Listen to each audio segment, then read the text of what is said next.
And here we go. So this week's Torah portion is Parashat Vayishlach. It contains the dream. No, sorry, not the dream. That's last week.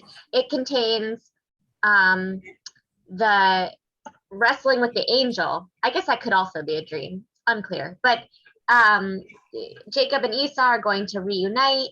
Jacob is very frightened. He sends gifts ahead to try to soothe any lasting hurt that Esau might be feeling. He splits his camp.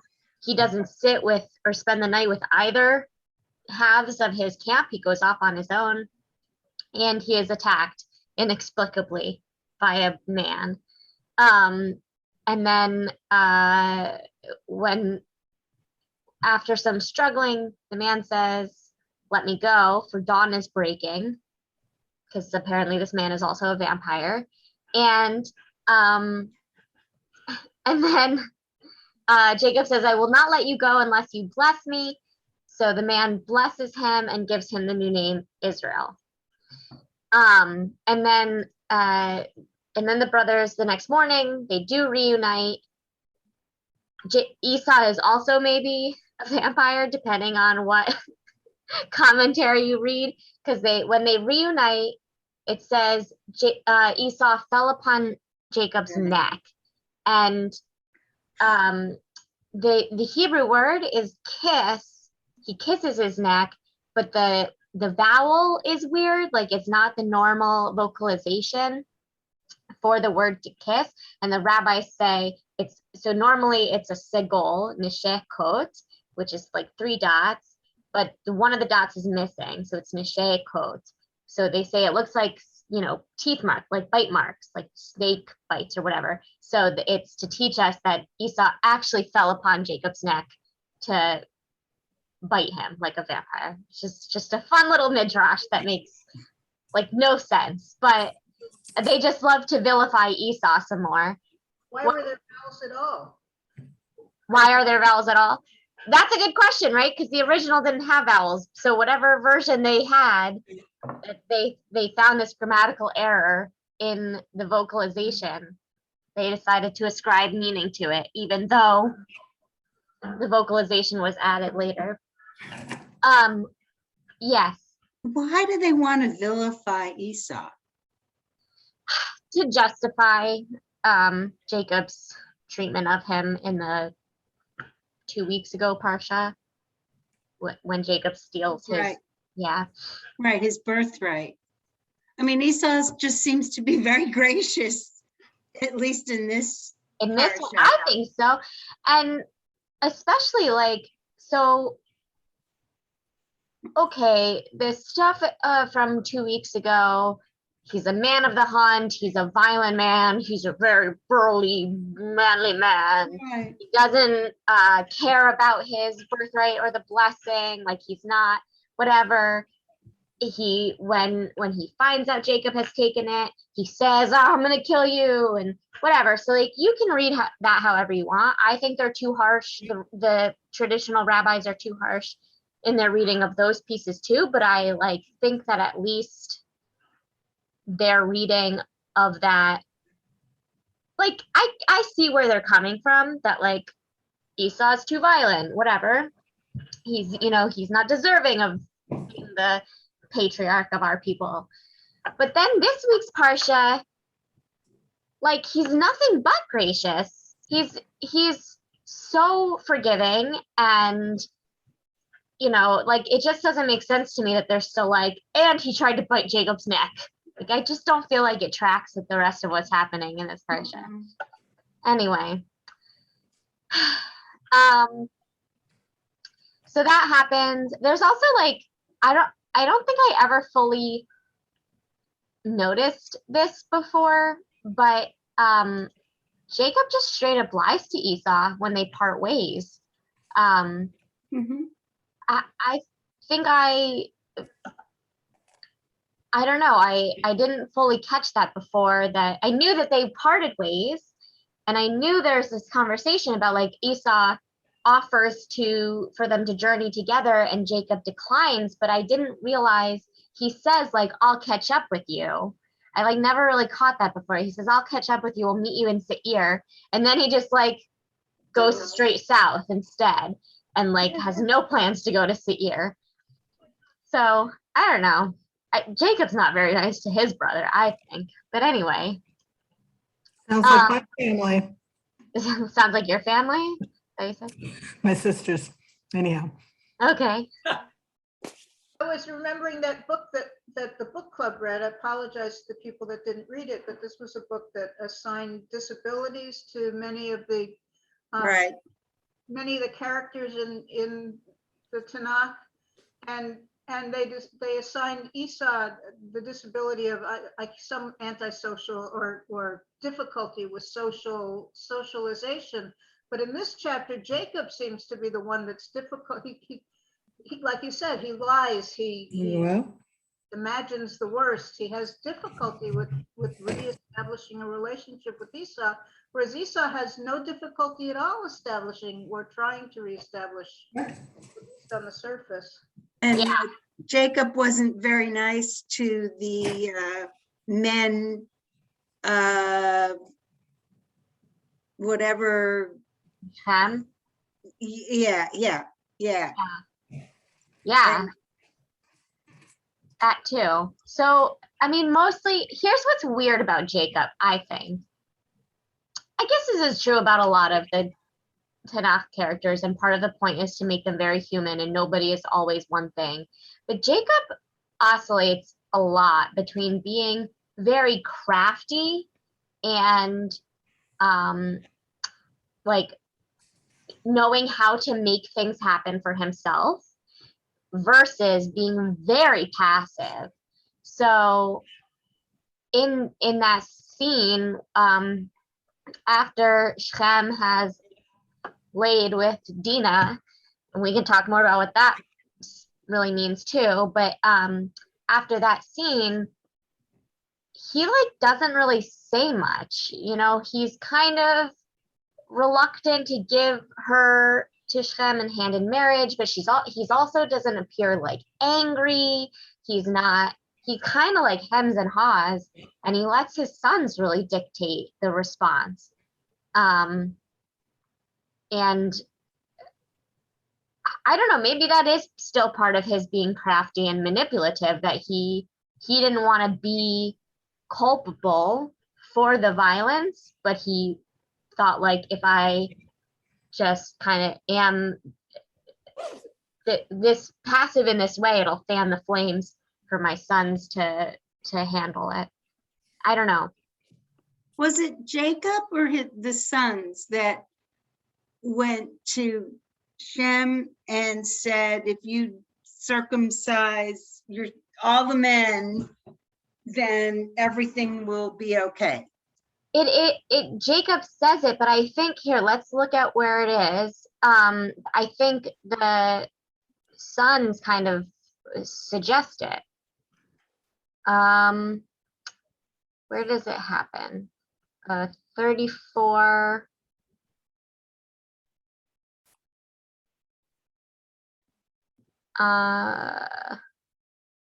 Yeah, okay. So Jacob kept silent. Jacob's sons heard the news and they're very angry, and wants to, oh, I guess he does say it first. That, no, Jacob's sons answered first. Sorry, I'm reading this back and forth. So Hamor says, we can all intermarry and be friends and combine our tribes and it'll be fine. Jacob's son says, we cannot do this thing to give our sister to a man who is uncircumcised. That is a disgrace among us. Only on this condition will we agree with you, that you will become like us and that every male among you is circumcised. Then we will give our daughters to you. But this is still the sons talking. Okay.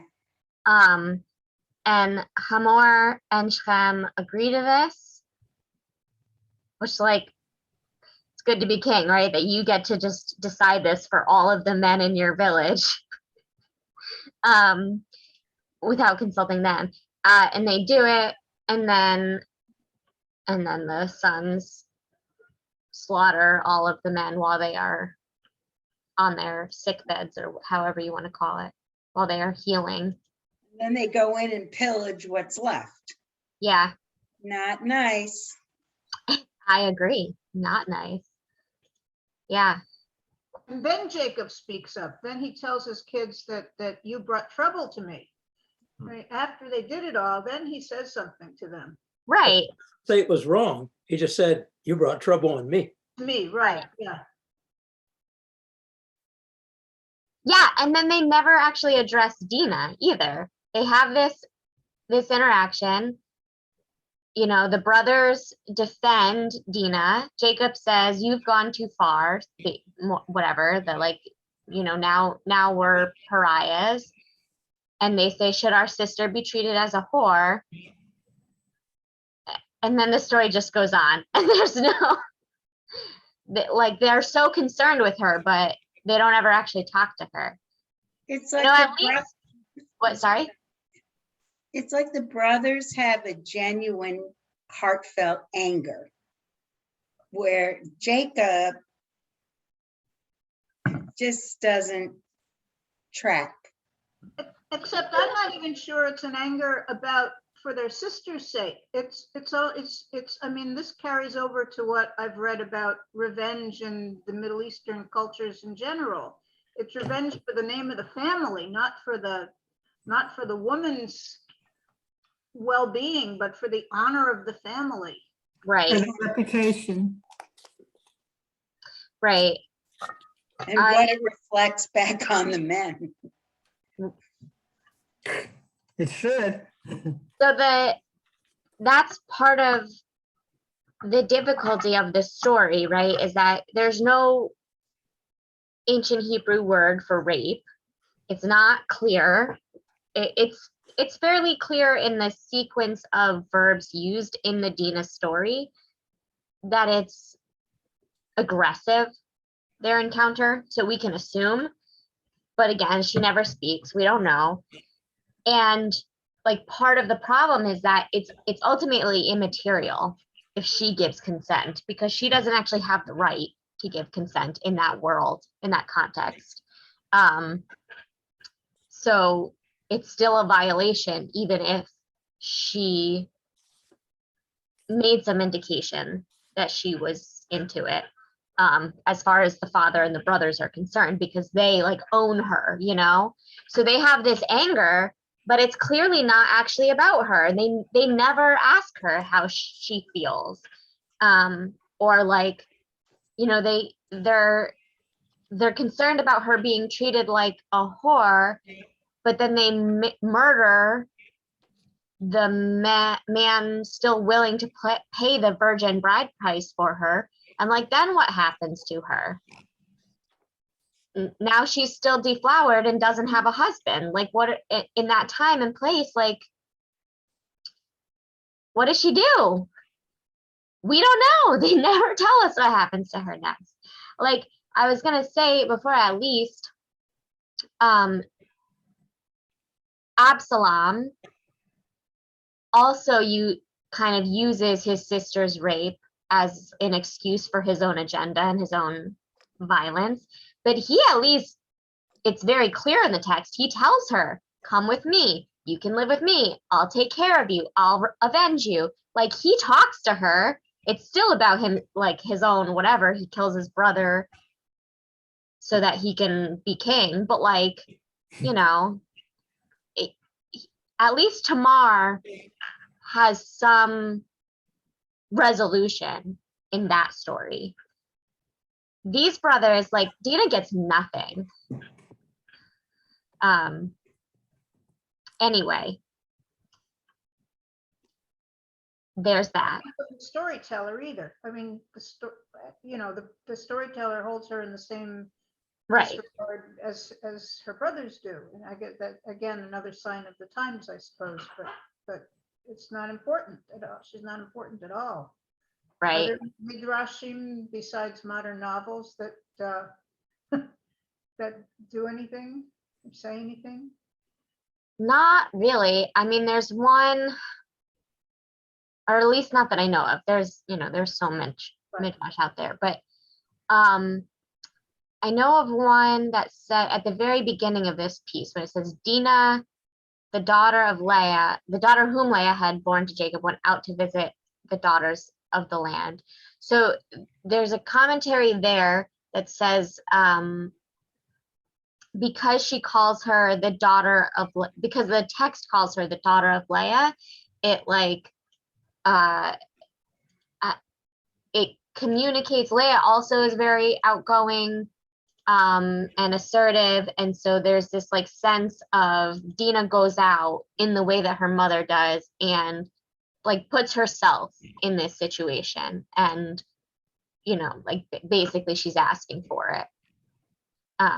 Plus, she gave birth to a daughter, not a son. So that's like a, Well, Leah did also give birth to several sons, but she's the only one that also gives birth to a daughter. Jacob has 12 sons and one daughter that we know of anyway. Yeah.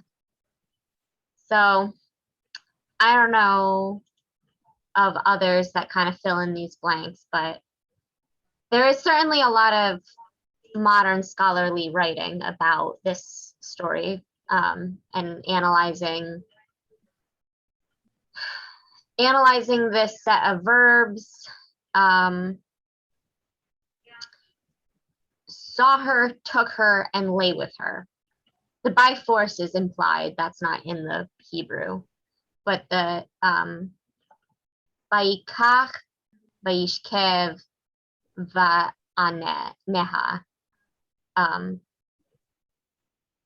is the three verbs.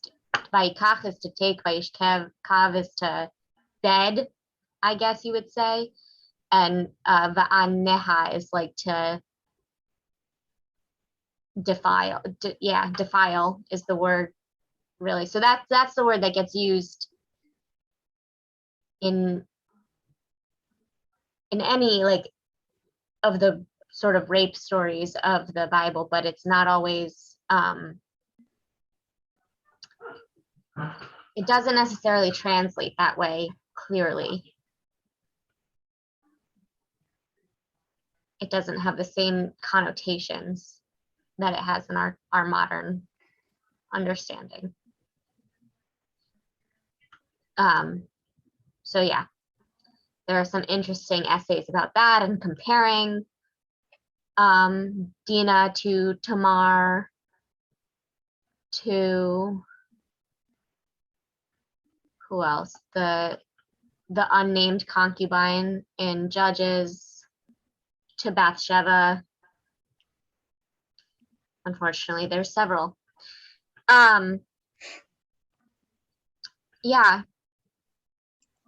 And then let's see what else happens in this parsha after they kill all of the people of Shechem, and then never talk to Dinah again.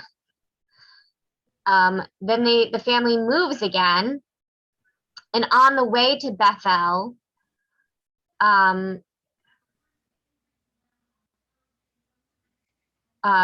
Rachel gives birth to another child and dies during childbirth. And then she gives the boy a name, and David does not respect it. And on the one hand, You I mean, get it. What? you mean Jacob does not respect it? Yes, sorry. What did I say? David, David. Oh, I don't know where I got I had that. nothing to do with it. Yeah, David has nothing to do with it. Sorry. She gives her son one name, and Jacob has nothing to do with it. I think because I was still thinking about Bathsheba. I don't know. Anyway, on the one hand, I get it. She's dying, and so with her like last breath, she names the kid the son of my affliction. Which, like, imagine going through the rest of your life then with that name. Okay, so Jacob changes it to the son of my right hand.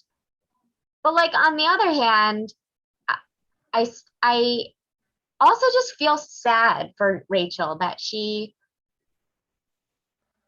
she's this beloved wife, and then she dies on the side of the road, and Jacob just buries her there, changes the name of the child that she died giving birth to. Like, they don't go back to Machpelah and bury her in the cave with the other patriarchs and matriarchs. Like, Leah gets to be buried with Jacob in that cave eventually, but Rachel doesn't. And I don't know, it just really shines a light on Jacob's selfishness, I think. That, like, even his beloved Rachel is not, like, he's not going to inconvenience himself for her sake. I know a lot of what we read is short on people showing emotions in the text, at least. But Yeah. this was such an empty place for him not to say, and Jacob mourned, or Yeah. there was nothing about him and Rachel in there except changing the name of the baby, and it just seemed like another indication of him, like you said, not working well with others. I don't know. He doesn't play well with others. In the sandbox. In the sandbox. Well, the whole country was a sandbox, Right, right. Yeah. The line that strikes me is, over her grave, Jacob set up a pillar. It is the pillar at Rachel's grave to this day. To what day? That's a good question. I mean, Like, could you go there now and see it? yes, you can. I mean, 'Cause it's in whatever, Bethlehem. who knows if you really can, but there is a place that is known as Rachel's grave. And it's in Bethlehem. What? It's in Bethlehem. No, I know it's in Bethlehem. it's not in Bethlehem. It's On the That's way a to little south. Bethlehem. Yeah. isn't it? yeah, Who's buried? Oh yeah, on the road to Ephrath, now Bethlehem. because I've been to Bethlehem and I haven't been to Rachel's grave, but it's somewhere between Bethlehem and Hebron, because Hebron is where the cave with the other tombs are, and you can also visit there. Sometimes it's not always safe. Hebron is a place of a lot of violence. Where Rachel's grave is, my understanding is it's not as much like a location. There's not a lot else around it. But there is a site to go to, a marking of some sort. Somewhere in the West Bank. Huh? I'd seem if You muted yourself like halfway through whatever you were saying. I didn't mean to do that. Okay. I didn't even think I touched the computer. I feel like I read it somewhere else too, that like until this and to this day, and that. And for somebody who's writing in God's voice. Right. I think it also says that in last week's That just struck me as an odd. the monument he makes at Bethel, like after he has the dream of the angels and the ladders. I think it says there that the monument is still there to this day, or it's still called Bethel to this day or whatever. And that's not still true now, but I assume that what it means, it is a weird phrasing, right? Because if we want to read the text as timeless, then to give it sort of those like time markers kind of takes you out of it. But we know that these stories were oral for generations before they were written down. So I assume it's something that was added to, like, that it was part of the writing process in whenever this would have been formally written down, the like 300 CE or whatever. And yeah, that was when they said that. It's still there to this day.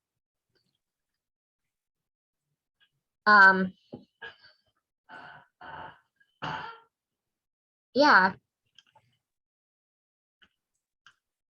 I also, I'm just noticing right after that section, it says, over her grave, Jacob set up a pillar. It is the pillar at Rachel's grave to this day. Israel journeyed on and pitched his tent beyond Migdal Eder. While Israel, so that we get a lot of Israel in a row. And then the sons of Jacob were 12. And it like goes back and forth a lot in this parsha after receiving the new name.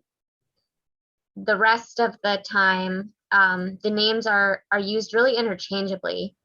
So this week is Transgender Awareness Week. So I was writing on this parsha through that lens earlier. And it struck me, I found a commentary from Radak, who is he's a French rabbi a little bit after Rashi, Rabbi Kimchi, which I always want to say kimchi because that's how it's written in the English, and like it's already its own word, but that's obviously not a Hebrew pronunciation.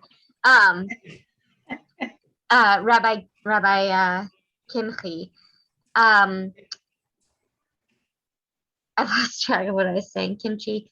His commentary on the name change is that, so earlier in the parsha it says like, now you will no longer be known as Jacob, your name will be Israel.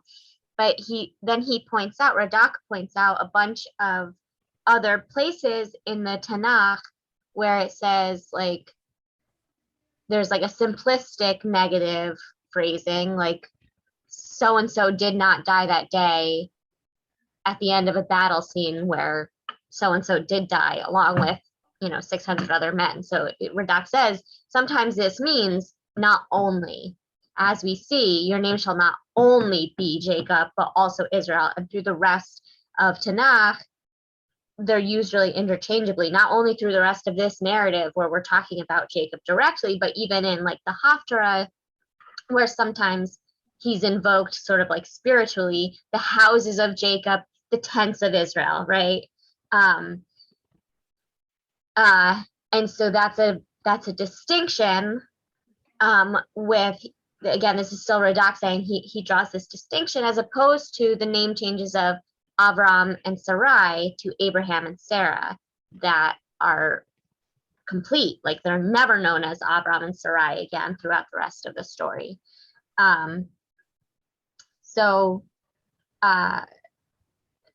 just, I appreciated that explanation and the thinking about it through this sort of trans lens of like, some people are ambivalent about their names and pronouns, and they have different monikers depending on how they're dressed or how they feel that day or who they're they might still feel more comfortable with their given names with their parents, but prefer their chosen names with their friends and whatever. And it can be really, some people feel ambivalent like that, whereas some people feel very strongly about their name change or their pronouns, and that like it's okay to respect both, or it's necessary to respect both, in fact. So I was thinking about that. Is the ambivalence on Jacob's part, or is the ambivalence on the part of those around him? I guess we don't know, but I think we can assume the ambivalence is on Jacob's part. We never see him introduce himself one way or the other. He doesn't really respond directly to the angel or the vampire, the man that gives him the new name. So we don't really know, but I think like in as much as we can assume like any of the characters identify the way the text identifies them, you know, that Jacob seems comfortable with both names. So on that thread, but completely different from this Parsha, Yes. I had communication with my siblings this past weekend that Asher is now the 8th most popular name in the United States, and that it is given to both boys and girls. Oh, great. So I it's feel sort of, like I've only really known boys named Asher. so it's in line with your trans thoughts, but not necessarily in line, except for one person.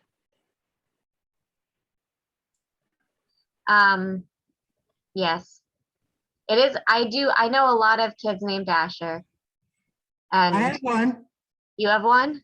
and middle name, Benjamin Asher. Is my middle name. But I've never known a girl who with the first name Asher. It's, the reason this came up with my family is because it's my family name. As you can probably tell, because Yeah, you made a name in her. She got her middle name. Oh, are you two related? Yeah.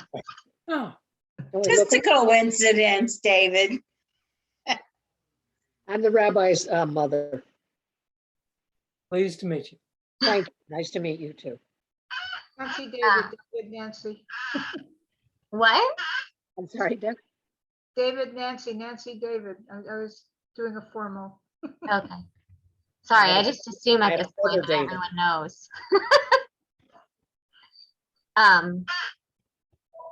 Yeah, I actually was talking when my cousin Mark was here over the summer, we were hanging out, he commented that like his son has like 6 other Ashers in his class. His son's last name is that, you know, he's my mom's nephew, so Mark Asher. But like, yeah, that it's their last name, but there are like several classmates that's their first name. Anyway, it's a good one. It also came up in a Devar Torah I was reading this week. I was reading it on Keshet, which is the LGBT Jewish organization. And I don't super remember what the connection was, except that this trans rabbi, it's his Hebrew name, his chosen Hebrew name is Asher. And he was saying something about its connection to this Parsha and to the wrestling with the angel being wrestling with identity. And also he connected it to the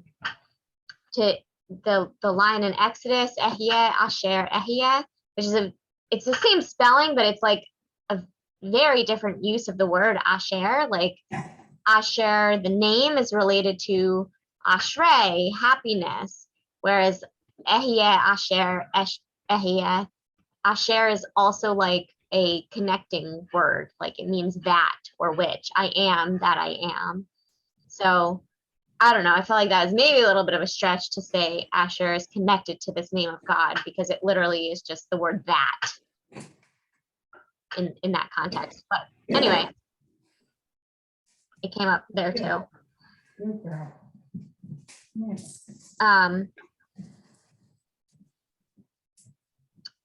And today good girl. is Yep. Leslie Feinberg's yahrzeit. And Leslie Feinberg, if you don't know, is a Jewish trans pioneer. I mean, talk about ambivalence. I don't even know what pronouns to use when I talk about Leslie Feinberg, because Leslie Feinberg used every set of pronouns you could possibly imagine at different points in Leslie Feinberg's life. So, but as far as I know, always went by Leslie. So I guess that's a little different than Jacob and Israel, but But Leslie is another one of those names that it can go both ways. can be. Yeah. Or go all the ways. Yes, David. I can't help but ask, are there other references to vampires or potential references? It's just, No, and to be fair, the one about the Ish, the man that Jacob wrestles with, is not in the Midrash. That was just my, like, why can't he stay past dawn? It's just so weird. So the one about Esau is the only one I really know about that the ancient rabbis also talk about vampires. And they don't use that word, but they say he tries to bite Jacob's neck and suck his blood. So like they call him a vampire. They just don't call him a vampire. You know what I mean? Maybe the rabbis had a sense of humor. Well, certainly. because I was Maybe there just was no- thinking of the Anne Rice series of vampire books, and I think she makes references to ancient vampires in biblical times. Yeah. Well, there is a strain of folklore. It's less midrashic. It's more like midrash off the midrash. Like it's like a few steps removed, but there is certainly ancient folklore that equates Lilith with Lilith is like the mother of vampires or whatever, or the first vampire. Yeah, I think So- that was, I think that was in one of her books. as I Yeah. recall. Yeah, that comes from Jewish thought, but it wasn't very mainstream Jewish thought. Like I said, it was like the midrash off the midrash. It starts to get like removed from the text itself. But yeah, there are those. There's also this again starts to be a little bit fringe in the Jewish world, but some of the angel, like the Nephilim, are equated with vampires, less directly, because the text itself doesn't give us any indication of that, but just that they're fallen angels. And so then that kind of spirals into like, what does that mean? If they're stuck on earth in earthly bodies, then they need something to subsist, but they're not human, so they don't really eat food. So what do they eat? And like, things like that. But yeah, I don't know. I just think it's funny that the whole scene with the wrestling is so it's so weird to me. Like, let's look at the text itself. Hold on, where is it? I went too far. 22, 22? 32, 22. 32:22. Yes. Okay. He remained in camp that night. That same night, he arose, taking his 2 wives, his 2 maidservants, his 11 children, 11 sons, and he crossed the ford of the Jabbok. After taking them across the stream, he sent all his possessions. Jacob was left alone, and a man wrestled with him until the break of dawn. Where did the man come from? There's like no mention of him walking up, of him attacking, of like what his end goal was. He just suddenly they're mid wrestle. Okay. When he saw that he had not prevailed against him, that's a lot of he's, but when the man saw that he had not prevailed against Jacob, he wrenched Jacob's hip at its socket, so that the socket of his hip was strained as he wrestled with him. Then he said, what? Oh. Then he said, let me go, for dawn is breaking. But Jacob answered, I will not let you go unless you bless me. Like, Well, then, if I were Jacob, even if I didn't ask, like, why are you attacking me? Because I'm too busy defending myself. Then at least at this moment, I would be like, well, who are you? Why do you need to go before dawn breaks? what do you want from me? Like, it's so weird to me. He just says, I will not let you go unless you bless me. And mean- why would he want him to bless him? Right. Well, so the rabbis say he must know that that this man is an angel, but it's like based on what? Well, You know what I mean? Like where, Right. how are we as a reader supposed to know that Oh, he saw angels in his. in you his know, dream? So maybe this guy looked like the angels in his dream. In my head, until I go back and read, those two incidences are sort of Right. mixed, and it sort of surprised me that it was after, but they're both connected with his traveling tour from Esau. Esau. Yes. And that's another, I was wondering. Yeah. Or maybe Esau sent somebody to attack him. Well, then the other thing is, he says, but until you bless me, said the other, what is your name? Like this, Right. this angel went to attack somebody, he didn't know who it was. Yeah, the rabbis say, oh, it's not here. Wait, is it Radak? Yeah. Excuse me. This Radak, again, with the bangers on this parsha. This question is only an opener for the dialogue that follows. We have several such examples, such as in Genesis chapter 3, verse 9, where God asks Adam, where are you? Although God, of course, is perfectly aware of Adam's whereabouts. Similarly, in Exodus chapter 4, verse 2, God asks Moses, what is this thing in your hand? Knowing full well that Moses was holding a staff in his hand. Here too, Yaakov was well aware who the angel was seeing. Yaakov was well aware who the angel was, seeing he had been sent to him specifically. That feels swapped. But the angel is well aware who Yaakov was, that he had been sent to him specifically. But yeah, it's a rhetorical question. But it's still it's not really an answer. I will not let you go until you bless me. What is your name? Jacob. Not anymore. Okay. There's still nothing in this like gives the language of blessing. Right. You have striven with beings divine and human and have prevailed. That's a past tense. Usually the blessings in the Torah are like, and now you will be the father of the nation that will continue to strive with God. Or something, it's very strange to me. It's more than strange. It's unusual, even within the text. I didn't quite understand why the specifics about his leg and pulling his hip out of the socket and all that, other than with whatever he's saying he was pulling his leg. And why that? And here's another one is that, and to this day, we do not eat the thigh muscle. Right. Which is true. Are there future references about Jacob being lame or being, limping, or does that make him vulnerable later on, or should I not get ahead of the story? I can't remember. I think we are meant to, it does tell us at some point that he walks with a limp for the rest of his life, but it's not it doesn't come up then a lot in other stories of like,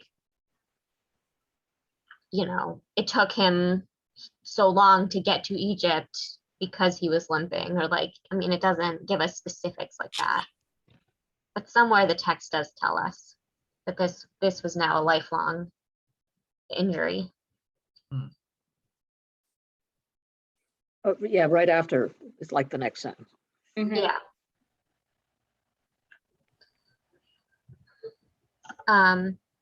Yeah.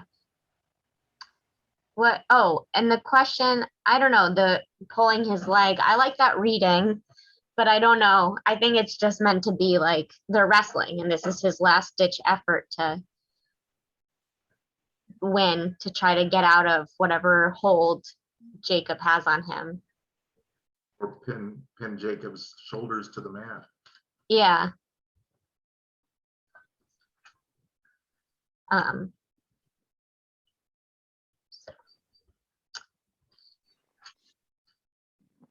Yeah.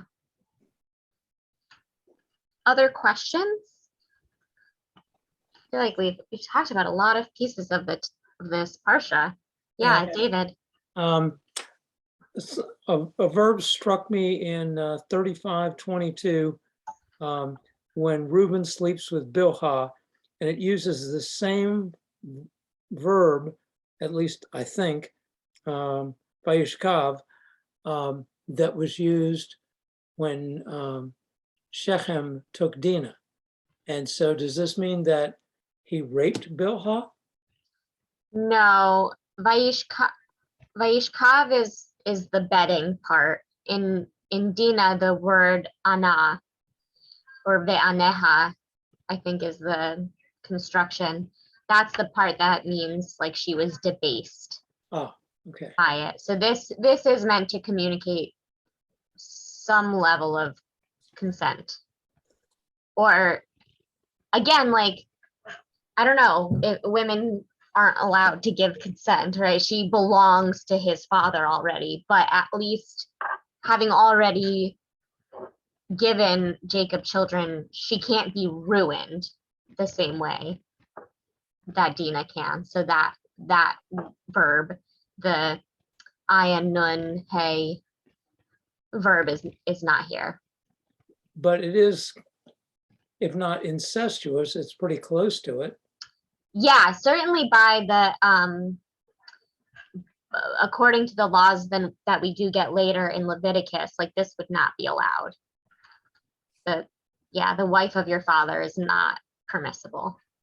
So is So the point of this, go ahead, David, I'm sorry. well, he skates, I mean, he gets away with this because the 10 Commandments haven't been handed down yet. More or less. It does come back a little bit. There's like, I forget exactly, we'll get to it in a few weeks, but at the end of Genesis, when Jacob's giving all the blessings to his sons, there is like something about Reuven gets a smaller portion because Even though he's a firstborn. even though he's the firstborn. Okay. I Um, seem to remember the same blessing, the two sons who led the attack on Shechem and right, father, that they also are right. pressing down. Yeah, I'm glad there's some consequences. Yeah. yeah, vaguely. There's a lot of bad behavior here. There is a lot of bad behavior here. Is the point of that one-line story to give us a little bit of insight into Reuben's character for later on, or it's just an odd, We don't really get a lot of Reuben's character. no, Let's except like, what he does to Joseph, but yeah, but even that, he's meant to be, Reuben and Judah are both meant to be seen as like the good guys in that story because the other brothers want to just straight kill him. And then Reuben says, well, let's just throw him in the pit instead. And like the rabbis say, like Reuben planned to then go back and get him out of the pit. And then Judah, like, it's all happening in real time. So it's not like the two that don't want to kill Joseph have time to confer with each other. So, and then Judah's the one that suggests, let's sell him to the passing caravan instead. So the two of them are made out to be the good brothers in that story because the other 9 do just want to straight up kill him. Doesn't Reuben stay behind when they go into the town and kill all the men in the parsha we just left? Don't the two old? Simeon and Levi do it. I don't know that it tells us. Yeah, the other sons of Jacob came upon the slain and plundered the town.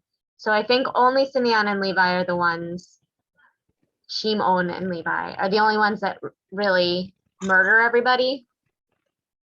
And the other brothers come and just pillage and loot. But it doesn't say that Reuven stays behind. Oh, okay. It might be in the red tent that he stays behind because he's busy with Bilhah. In the red tent, they get a little bit more of a love story. Maybe that's where I'm getting it from. Um, Doesn't it kind of make this problematic to give these names to your sons? well, then all of them would be, right? Like, who's a perfect character in the Bible? Well, not so much for the ones that get lost. What'd they do? We don't know anything about them. I guess. Except they all still participate in the looting. I mean, none of them Yeah, not, yeah. are innocent, right?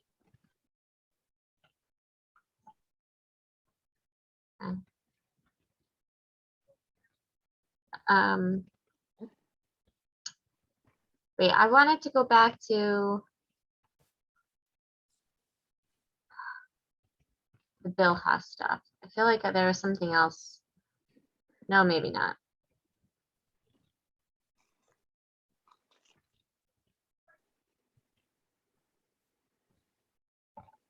I don't remember. Whatever else I was going to say, I lost it.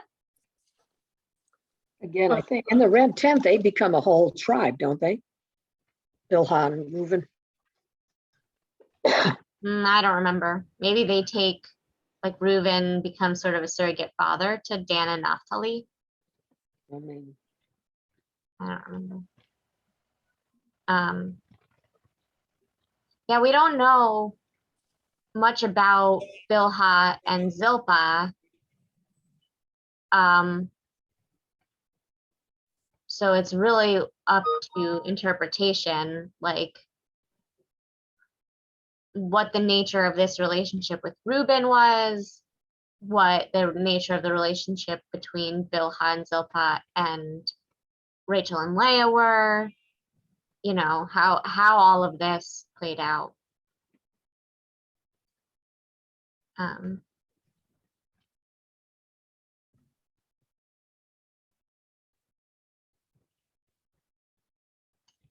Yeah. I like this part. Oh, go ahead, David. Just a question. The whole last chapter, 36, seems to be the family line of Esau. Why so much emphasis put on that? I mean, a whole chapter? This is Esau's line. These are all the people that came from him. I didn't see. I guess I thought that's an awful lot of print space for Esau, and I wondered why. I don't have a real answer for you. My guess would be because it sets up then the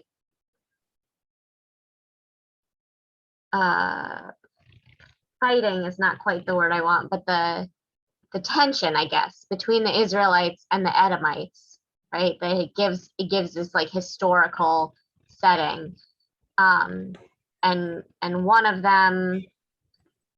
one of these offsets then gives birth to Amalek, and the Amalekites are like the eternal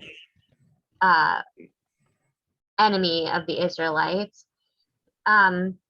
So there's these different, I think that's why, is that it's meant to sort of explain, like, Ishmael doesn't get quite this much, but a lot of the brothers that are like antagonistic to our ancestors get this sort of lineage where then it tells us like exactly the people that the Israelites were still fighting with in the time that the Torah was physically written down, like how they trace their lineage back to these other people that our ancestors fought with, and like that this is just bad blood from the beginning and there's no way to get along with them, and you know, that kind of thing. And right in the middle of all that, I tend to skim over Yeah. a lot, but there's that one line about Esau moving away from home to give Jacob more room because there wasn't room for all their flocks in the same place. So he leaves and And I guess that's part of the future also, because he goes to Edom. But again, he's not such a bad guy. Yeah. Yeah, I don't know. Poor Esau, he gets such a bad rap. The traditional Haftarah, I was looking at this too because I think it's, I don't know, I always think it's kind of funny. This is the week that the Haftarah is from Obadiah. He gets only one in the whole year, and the Reform movement decided, no, he gets 0. So, so then I was looking at the difference between our Haftarah and the Obadiah Haftarah. So the Reform movement has from Hosea, chapter 11, chapter 11 and 12, and so the connection is because in chapter 12 it says, the Lord punished Jacob for his conduct and requited him for his deeds. In the womb he tried to supplant his brother. Grown to manhood, he strove with the divine being. He strove with an angel and prevailed. The other had to weep and implore him. At Bethel, Jacob would meet him there to commune with him.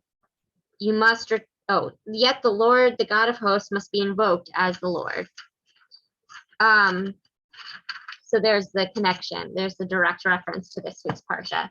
Versus the traditional Haftarah from Obadiah says this connection is that because Obadiah mentions the punishment of Edom, the descendants of Esau who conflict with Jacob, as it is chronicled in this week's Torah reading.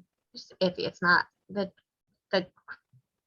struggle with Jacob isn't really chronicled in this week's Torah reading either. That by this point they're kind of okay, but whatever. And the prophet Obadiah was himself an Edomian convert to Judaism, and the Edomites did not come to Judea's aid when she was being destroyed by Babylonians. And many years later, the Edomites, the Roman Empire, themselves destroyed the Second Temple and mercilessly killed and enslaved their Jewish cousins, which is just an interesting, that's from the Chabad.org Haftarah in a nutshell, which I just thought was also interesting because the Roman Empire being known as the Edomites is a very rabbinic, like that's something the Mishnah rabbis invented. Like the Roman Empire was the Roman Empire. They're from an entirely different continent. There's not any relationship to the Edomites, but it became a way to like criticize the Roman Empire without getting caught by the Roman overlords, was to call them Edomites. So this connection of like continuing to try to like pull that thread of our more contemporary, however, like whatever that means in whatever time period, the more contemporary struggles, to date it back to these like ancient Torah like brother struggles, you know, the same thing people try to do with like Hitler was an Amalekite. Like, what does that even mean? How would you know that? But you know, it's that sort of thing.